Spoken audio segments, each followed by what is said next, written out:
Boda boda oye! Boda boda safi! Safi! Tunapinga vitendo vya vurugu vinavyoendelea. Kwa majina naitwa Brighton Lutakala, ni afisa usafirishaji kwa njia ya bodaboda. Nichukue nafasi hii kwanza kuishukuru serikali. Kwa miaka mingi tumeishi kwa amani sana, lakini tukikumbuka tarehe 29 kumetokea vurugu ambazo tangu hatujaishuhudia, jambo ambalo limepelekea mpaka sasa tumepata madhara makubwa sisi kama wajasiriamali, lakini pia kuna hasara nyingi ambazo zimejitokeza kwa wajasiriamali mbalimbali, na sisi kama wasafirishaji tunalaumu na tunalaani hiki kitendo kwa sababu tumezoea kuishi kwa amani, na ukiangalia asilimia kubwa sisi ni wajasiriamali wadogo wadogo ambao tukiamka asubuhi tunatafuta riziki ya siku hiyo.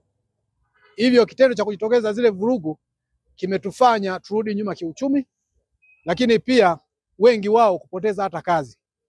Mpaka sasa tunavyoongea, pana baadhi ya wenzetu bodaboda hawana kazi kwa sababu ya zile vurugu. Wengi mabosi wamepoteza imani kwamba tunaweza kuruhusu vijana waendelee na hiyo kazi ya bodaboda halafu vyombo vyetu vikaenda kupotea. Kwa hiyo sisi kwa umoja wetu kama bodaboda wilaya ya Mufindi tunalaani hicho kitendo na hatutaki kirudie, na hatuhitaji tena kufuata hiyo mikumbo kwa sababu tunaamini ni mikumbo. Sisi wa Tanzania hatuna asili hiyo. Tunatamani amani iendelee, na tunafahamu kwamba uchochezi huo unatokea kwenye mitandao, lakini pana watu ambao wanachochea lengo waweze kutimiza maslahi yao binafsi, na sisi hatutakubali kufuata hiyo mikumbo kwa maslahi yao binafsi. Hivyo sisi tutaendelea kushikamana na serikali kuhakikisha tunaendelea kudumisha amani, lakini pia kufichua vitendo mbalimbali viovu vinavyoashiria uvunjifu wa amani. Kitendo kilichotokea tarehe 29 hakikuwa kitendo kizuri kwa sababu kimetuzorotesha watu wengi, kwa sababu si watu wengine, ni watu mguu kutoka mguu kula. Mnavyotuambia tukae ndani, tusitoke nje, tusifanye biashara, watu wengine wametukwamisha kikweli. Watu tuna madeni, tuna biashara zetu, na hakuna chochote ambacho tunakifanya. Kwa kweli hatujapendezwa nacho. Kama serikali tunaomba mlifuatilie hili na mfanye uchunguzi kuhusu hili lililotokea, kwa sababu hatuna uhakika kama alikuwa ni maandamano au watu walikuwa wanafanya fujo. Asilimia kubwa mimi ninavyoona waliofanya hivyo wengi hawafahamu walichokuwa wanakifanya, ni wale tu watu wamefuata mkumbo.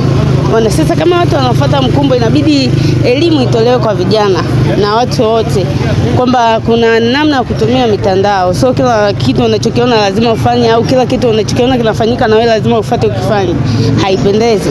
Kwa hiyo kunahitajika mabadiliko ya hali ya juu na elimu inatakiwa itolewe ya kutosha. Kiukweli kuna maduka ya watu yamechomwa, watu ambao hawana hatia. Lakini pia kuna ofisi za serikali za mitaa zimechomwa.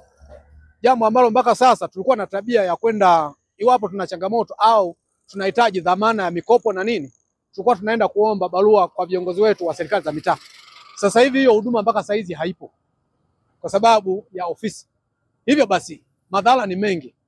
Tunahitaji serikali na yenyewe ichukue hatua zake kuhakikisha haya mambo hayajirudi tena, na sisi wenyewe tutakuwa nyuma yao kutoa ushirikiano kwa watu ambao wanajihusisha na hivi vitendo vya kihalifu. Jeshi la polisi wapo bega kwa bega sana na sisi kuhakikisha tunafanya kazi katika mazingira salama, lakini wale wachache ambao wamekuwa wanapenda vurugu au wamekuwa wakichochea vurugu, wamekuwa wakilichukia jeshi la polisi kwa sababu wao wanasimamia amani na wanatamani amani iendelee kutawala.